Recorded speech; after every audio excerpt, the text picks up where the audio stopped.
नमस्कार दोस्तों, कैसे हैं आप?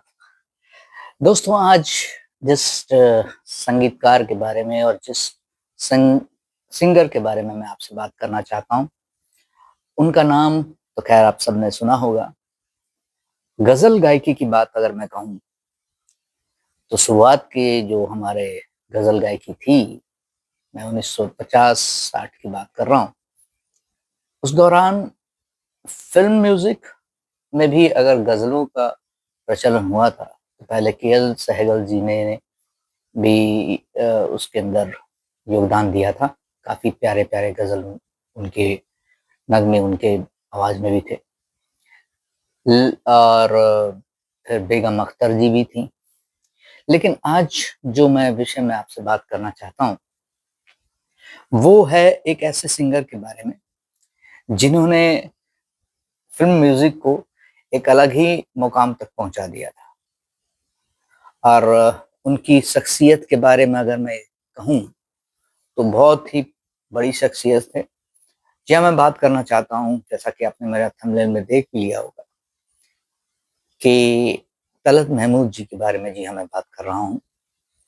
अब आप समझेंगे कि मैं इतने सारे सिंगर्स के बारे में या इतनी सारी चीज़ें मुझे इंटरेस्ट कहाँ से आया। देखिए साहब, बचपन से ना रेडियो का बड़ा शौक था। हम लोगों के ज़माने में इतना ज़्यादा कुछ था नहीं, और अगर एंटरटेनमेंट की बात होती थी तो सिर्फ़ या तो रेडियो होता था या रिकॉर्ड्स होते थे। हाँ, टेप रिकॉर्डर भी बाद में आ गया था, टेप्स भी आ गए थे। या फिर सिनेमा घरों में जाकर के कभी-कभार हम लोग सिनेमा देखा करते थे। ज़्यादातर हम लोग आउटडोर गेम्स पे बहुत ज़्यादा ध्यान देते थे, क्योंकि उस दौरान क्या था, एक फिज़िकल एक्टिविटीज़ बहुत ज़्यादा होती थी हमारी। खैर, उसी दौरान जब कभी मुझे मौका मिलता था, तो मैं अपने नानी के घर जब भी जाता था, तो उनके पास में एचएमवी फिएस्टा करके रिकॉर्ड प्लेयर था, जहाँ पर मुझे ये मौका मिला कि मैं उन गानों को सुनूँ। और तलत महमूद जी का एक बहुत प्यारा रिकॉर्ड उनके मेरे नाना जी के पास में था। तो हालाँकि मेरे पापा के पास भी एक ग्रामोफ़ोन रिकॉर्ड था, जो कि एचएमवी का ही एक एचएमवी फिएस्टा था, और ये एचएमवी सफारी था, जो पापा के पास अभी अभी भी कहीं होगा। तो वो अभी उस चूँकि मुझे जर्मन ट्रांजिस्टर्स मिलना बहुत मुश्किल हो गए थे, अदरवाइज़ उसके रेडियो और बाकी सारे पार्ट्स जो थे वो बनना थोड़े मुश्किल थे। तो उसमें ये था कि वो 2 इन 1 कहा जा सकता था, एचएमवी सफारी, जिसमें रेडियो भी था और उसपे स्पीकर भी अटैच था और रिकॉर्ड प्लेयर था। तो जब तलत महमूद जी की बात करते हैं, तो ये 24 फरवरी का दिन था, 1924, जहाँ पर इनका जन्म हुआ था उस दिन। उस दौरान जो इवैल्यूएशन हुई थी, जब इनका फ़िल्मों के प्रति या संगीत के प्रति जब ये आए, तो उस दौरान क्या था कि कई सारे सिंगर्स ऐसे आए थे, उस वक़्त मोहम्मद रफ़ी साहब भी थे और के.एल. सहगल साहब ऑलरेडी थे, मुकेश जी आ गए थे। तो इन्होंने अपनी एक अलग शैली बनाई। इनकी आवाज़ की जो शैली है ना, अगर आज भी आप सुने तलत महमूद जी को, तो आवाज़ में एक थोड़ी-सी कंपन, एक अलग-सा एक आवाज़, एक अलग-सी आवाज़ उनकी थी। और वो बहुत अलग तरीके से होने की वजह से कुछ एक चुनिंदा गानों पे उनकी आवाज़ बड़ा बड़ी मधुर तरीके से पेश की गई थी। Anil Biswas ji as a music director, Naushad ji as a music director, इन दोनों लोगों ने इनकी आवाज़ को बहुत प्यार तरीके से सामने में प्रस्तुत किया था। कुछ बहुत प्यारे-प्यारे उनके गाए हुए गाने हैं। रात ने क्या-क्या ख्वाब दिखाए। उसका ट्यून बड़ा ही प्यारा था। रात ने क्या-क्या ख्वाब दिखाए, रंग बरे सो जाल बिछाए, आँखें खुली तो सपने टूटे, रह गए गम के काले साए, रात ने क्या-क्या ख्वाब दिखाए, ऐ मेरे दिल कहीं और चल, गम की दुनिया से भी भर गया, ढूंढ ले अब तो भी घर नया।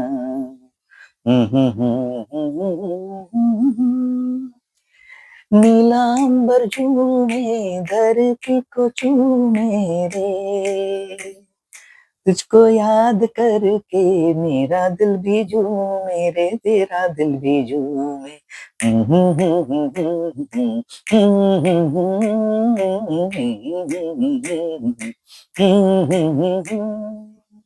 ऐसे कई प्यारे प्यारे गीत आप भी कमेंट बॉक्स में जरूर बताएं हमें कि आपको और कौन कौन से गाने उनके पसंद थे। तो मैं कोशिश करूंगा कि मैं उन गानों के बारे में आपके साथ डिस्कस करूं, लेकिन जो चुनिंदा गाने जो मुझे उनके बड़े ही पसंद आते थे उनमें से एक तो ये था। और बेसिकली क्या था कि तलत महमूद जी को एक अगर मैं कहूं तो ये कुछ-कुछ गाने जो उनके ऊपर पिक्चराइज़ हुए वो उन्होंने फ़िल्मों में भी काम किया था। उन्होंने फ़िल्मों में भी काम किया था और फ़िल्मों में उतने कामयाब नहीं हो पाए थे। लेकिन जिन फ़िल्मों में उन्होंने काम किया था, उसके गाने वो बड़े प्यारे थे। और रतन फ़िल्म का जब मैंने आपसे गाना बताया, बात एक शाम की या बात एक रात की है शायद ये गाना मूवी का नाम, जिसमें ये नीला अंबर झूमे, धरती को चूमे रे, तुझको याद करके मेरा दिल भी झूमे रे, मेरा दिल भी झूमे। ये गाना मुझे इसलिए भी प्यारा है दोस्तों, मैं ऐड ये करना चाहूँगा कि म्यूज़िक के साथ में मेरा जो जुड़ाव रहा है वो खैर सुनते-सुनते ही हुआ है। उस दौरान मैं 80 के शुरुआत के दशक की बात करता हूँ। उस दौरान क्या होता था कि जब कभी भी मेरे ननिहाल में एक जिस दिन श्री कृष्ण जी का जन्माष्टमी मनाई जाती थी, तो बड़ा प्यारा-सा एक झूला हुआ करता था, जो हम लोग बड़े प्यार से उसको बनाते थे। बहुत छोटा था मैं तब। और उस वक़्त नानी के पास एक बड़ा ही प्यारा कान्हा का एक पीतल का कान्हा जी होते थे और बहुत ही प्यारा-सा एक झूला होता था, जिसमें और पूरे फिर उसको पूरे फूलों से सजाया जाता था। रात को एक बैठकी होती थी जहाँ पे सभी बेहतरीन गायक आते थे, सिंगर्स आते थे। तो उसमें हमारे एक मनन नाना थे, मेरे नानी के कज़न ब्रदर। तो वो जो उनका उनको भी गाने पे का बहुत ज़्यादा शौक था, तो नाना के घर में my mum my my Nana ji was a classical singer, तो उनसे ही बहुत कुछ सीखने को मिला मुझे। मैं हूँ I am not a singer at all, मुझे माफ़ करें। थोड़ा बहुत गुनगुना लेता हूँ मैं। लेकिन हाँ, संगीत की ट्यून के बारे में थोड़ी मालूमात पता है मुझे। वो ये गाना ज़रूर होता था तो उनकी आवाज़ तलत महमूद जी से थोड़ी मिलती-जुलती थी, तो नाना जब भी वो गाना गाते थे तो ये गाना ज़रूर कि नीला अंबर झूमे, धरती को चूमे, उसके मतलब ये गाना उनको होता था। उसके बाद एक और होता था, ये हवा, ये रात, ये चाँदनी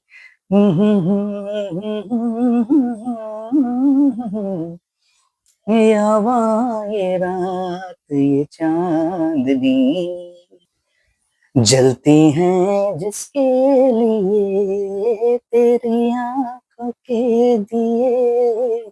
सुजाता फिल्म का कितना प्यारा सा गाना है। ढूँढ लाया हूँ वही। फिर एक थोड़ा पेपी नंबर था। बेचैन नज़र, बेताब जिगर, ये दिल है किसी का दीवाना है दीवाना। दोस्तों एक छोटी-सी पेशकश तलत महमूद जी के लिए मैंने सोचा क्यों ना गज़लों का और सिलसिला जो मैं शुरू करना चाहता हूँ आप सबके साथ। गज़ल गायकी जो है ना, बड़े ही प्यारे तरीके से कही जाती है। नज़्म को किस तरीके से नज़्म अलग है, गज़ल अलग है और इन्हीं को देखते-देखते, इनको सुनते-सुनते फिर जगजीत सिंह जी ने भी जब फ़िल्म इंडस्ट्री में उनका आना हुआ, या जब उन्होंने, फिल्म इंडस्ट्री की बात नहीं कर रहा हूँ मैं, गज़लों की बात कर रहा हूँ, क्योंकि फिल्मों में तो खैर जगजीत जी ने उतना नहीं दिया, पर जो भी दिया बहुत ही बेहतरीन म्यूज़िक था उनका। लेकिन शुरुआती दौर में वो तलत महमूद जी को ही फ़ॉलो करते थे। बाबुल मोरा नैया छूटा जाए। खैर इस गाने को अगर आप सुनेंगे, तो इसी गाने को के.एल. सहगल जी ने भी गाया है, मुकेश जी भी ने गाया है, और कुछ फिर बाद में, बहुत बाद में एक ट्रिब्यूट के लिए जगजीत सिंह जी ने भी गाया था। है बड़ा सिंपल सा गाना, लेकिन एक उस बात को किस तरीके से आप प्रेजेंट करते हैं, प्रेजेंटेशन इज मोर इम्पोर्टेंट। तो ये एक 1998 1998 में वो हमें छोड़कर चले गए, तलत महमूद जी। लेकिन जो उनकी धरोहर है, बड़ा प्यारा सा चेहरा, चश्मा लगा हुआ, एक बड़ी प्यारी सी छवि, और हम सब उनको बहुत प्रणाम करते हैं कि उन्होंने जो गाने हमें दिए, तो बड़े बेहतरीन गाने थे। दिलीप कुमार साहब के पास तो खैर उनके साथ तो उन्होंने बहुत सारे गाने गाए, और पिक्चर में मतलब बैकग्राउंड में इनकी वॉइस होती, और फिल्म में ये दिलीप कुमार साहब, है मेरे दिल कहीं और चल, गम की दुनिया से जी भर गया, ढूंढ ले अब कोई घर नया। चलिए, मिलता हूँ आपसे किसी और वीडियो में, और कोशिश करूंगा आप कमेंट करके ज़रूर बताएं कि आपको तलत महमूद जी के और कौन-कौन से गाने पसंद हैं, और आप कौन-कौन से म्यूजिशियंस के बारे में आप सुनना चाहते हैं। इस कमेंट करके हमें बताएं। मैं आपसे वापस से जुड़ता हूँ किसी दूसरे वीडियो में, किसी दूसरे सिंगर के को डेडिकेट करते हुए। तब तक के लिए आप हंसते रहिए, मुस्कुराते रहिए। मेरा नाम है निमेश वर्मा, और आप सब बहुत बहुत खुश रहना। Thank you so much. Signing off. Good bye.